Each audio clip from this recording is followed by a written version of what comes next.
Finalmente nós chegamos na parte do livro que fala sobre o nosso amor por Deus, que é o tema central desse livro, tá? Então, nós vamos começar lendo aqui a passagem que fala sobre o primeiro mandamento, que é amar a Deus, certo? Então, nós vamos lá para Marcos 12, 28 a 31, que diz assim: Qual é o primeiro de todos os mandamentos? E Jesus respondeu-lhe: O primeiro de todos os mandamentos é: Ouve, Israel, o Senhor nosso Deus é o único Senhor. Amarás, pois, ao Senhor teu Deus de todo o teu coração e de toda a tua alma e de todo o teu entendimento e de todas as tuas forças. Este é o primeiro mandamento. Observe aqui que Jesus não responde apenas que você deve amar a Deus, né? Simples assim. Não. Você deve amar a Deus e aqui tem a forma como você deve amar a Deus, né? De todo o seu coração, de todo o seu entendimento, com toda a sua força, né? Olha só. De toda a tua alma, com todo o teu coração, de todo o teu entendimento e de todas as tuas forças. Então, não é um amor sem intensidade, não é um amor da boca para fora, não é um amor, eu sinto, não. Ele realmente deve ser um amor verdadeiro.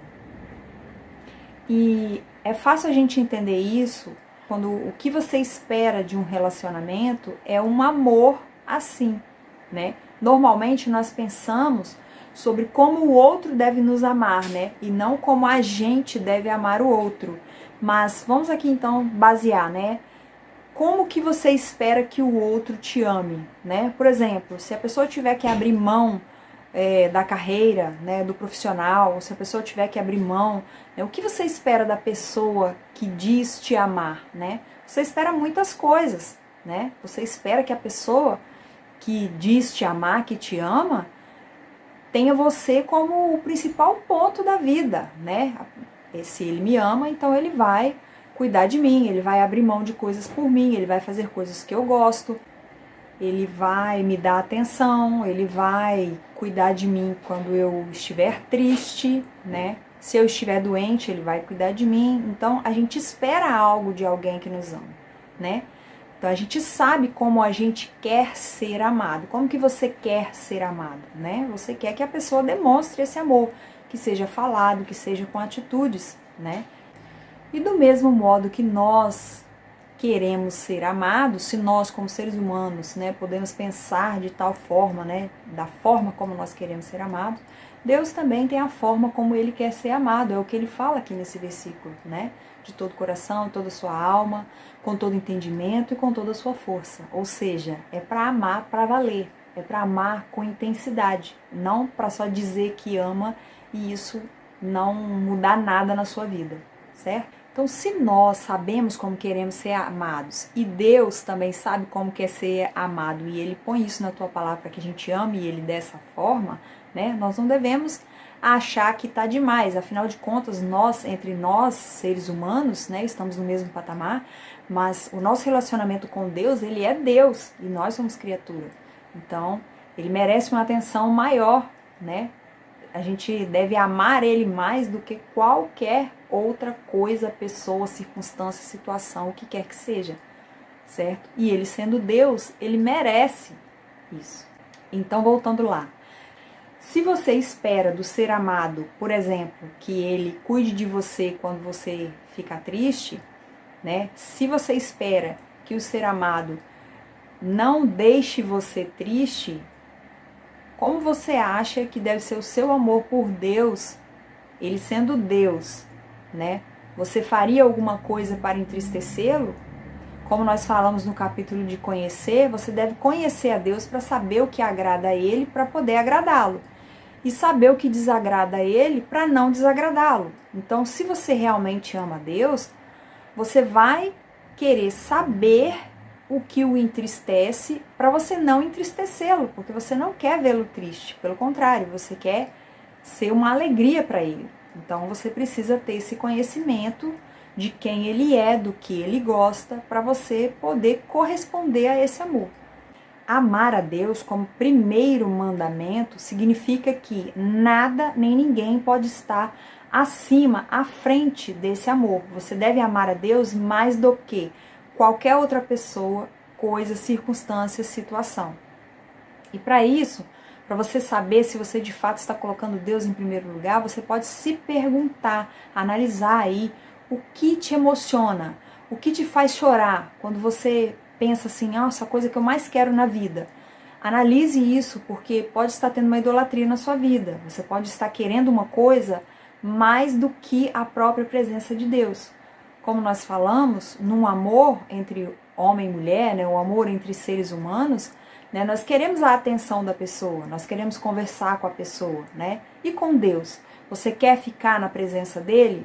Você quer conversar com ele? Você quer ouvir a voz dele? Então isso tudo está relacionado com o nosso amor por Deus. Não é errado você querer algo, desejar, almejar algo, né? Seja sua independência, seja casar-se, seja, sei lá, comprar um carro, seja se relacionar com alguém, enfim, não tem problema você querer. Isso só não pode estar acima do seu relacionamento com Deus. Ele deve estar tão acima que você é capaz de abrir mão de qualquer dessas coisas que você deseja muito por amor a Ele. Se for para desagradá-lo, você abre mão. Por quê? Porque você ama mais a Ele. E não tem jeito de amar a Ele e amar outra coisa, pessoa, né, outro objetivo do mesmo jeito. Porque a palavra também diz que nós não podemos servir a dois senhores. Aqui especificamente ele está falando nessa passagem sobre dinheiro, né? Fala lá Deus Mamon, né? Que é riquezas, dinheiro. Então isso pode estar associado também a uma vida profissional. Às vezes você quer tanto algo na sua vida profissional, como eu já disse, não é que seja errado você lutar, você querer e tudo mais. Mas isso não pode estar acima do seu amor por Deus. Você não pode fazer qualquer coisa, ainda que pecar, para conseguir aquilo que você quer. Por quê? Porque você ama a Deus mais do que todas essas coisas. Então você abre mão. Se não tem como alcançar esse objetivo sem pecar, se não tem como conseguir isso sem desagradar a Deus, então você simplesmente abre mão. Por quê? Porque o seu amor por Deus é maior.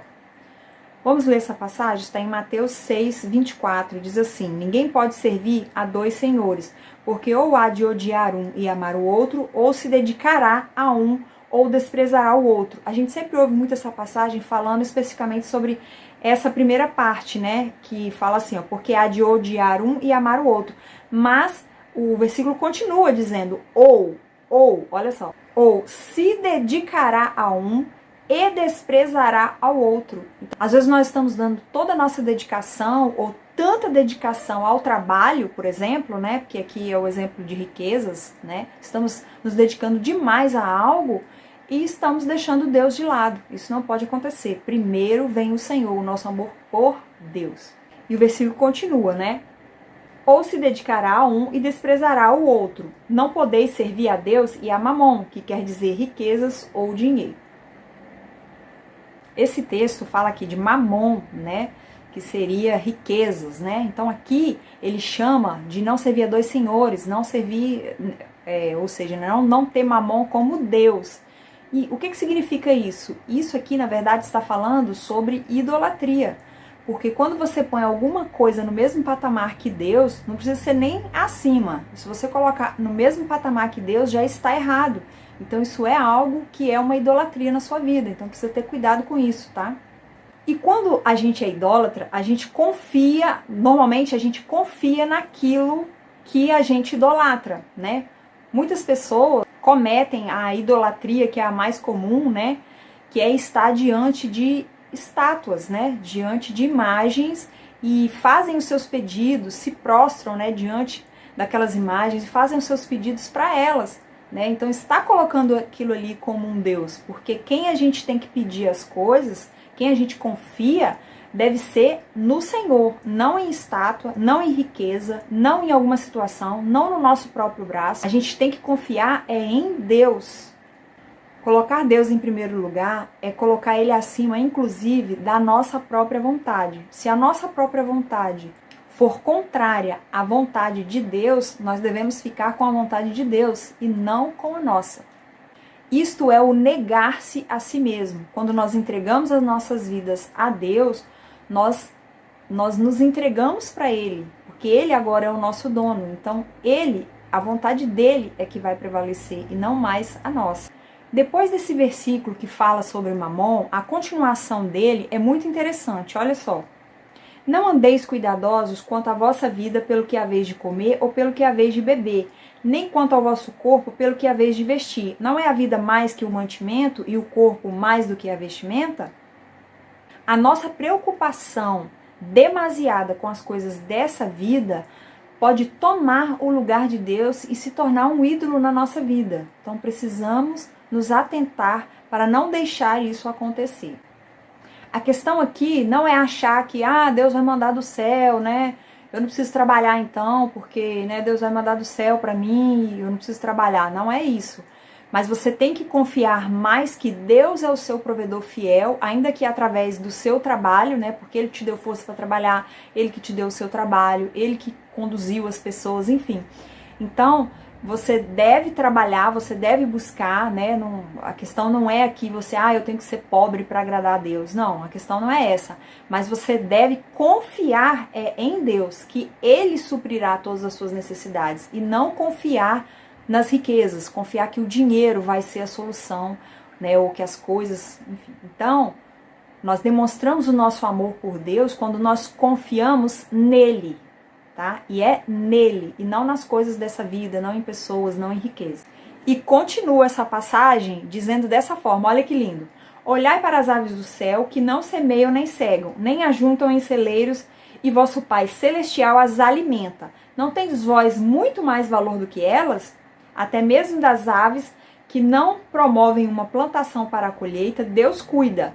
Ainda mais de nós que capacitou para trabalhar. Então isso aqui, resumindo o que eu tinha falado, tá? Amar a Deus é confiar que nós temos muito valor para Ele e que, portanto, Ele é quem cuida de nós. O amar a Deus está muito relacionado ao obedecer a Deus, tá? Isso está claro numa passagem lá em João 8, 42, 44a, né? E depois o 47, tá? O que nós vamos ler aqui, ó. Disse-lhes, pois, Jesus, se Deus fosse o vosso Pai, certamente me amaríeis, pois que eu nasci e vim de Deus, não vim de mim mesmo, mas Ele me enviou. Por que não entendeis a minha linguagem? Por não poderdes ouvir a minha palavra. Vós tendes por pai o diabo, e quereis satisfazer os desejos de vosso pai. Quem é de Deus, escuta as palavras de Deus. Por isso, vós não as escutais, porque não sois de Deus. Olha só, quando a gente não satisfaz a vontade de Deus, quando a gente não faz a vontade de Deus, a gente está fazendo a vontade do vosso pai, né? O que ele fala aqui, ele explica aqui, que você está fazendo a vontade do seu pai. Então você vai saber quem é o seu pai de acordo com as atitudes que você toma, né? Você vai saber quem você ama de acordo com quem você está obedecendo. Se você está obedecendo a Deus, então o seu pai é Deus. Agora, se você não está obedecendo a Deus, então você está desobedecendo a Deus. Então você está obedecendo quem? É uma passagem para se refletir, tá? Mas quem ama a Deus, obedece a Deus. O amor tem a ver com a obediência. Observe também o trecho. Quem é de Deus, ouve a palavra de Deus.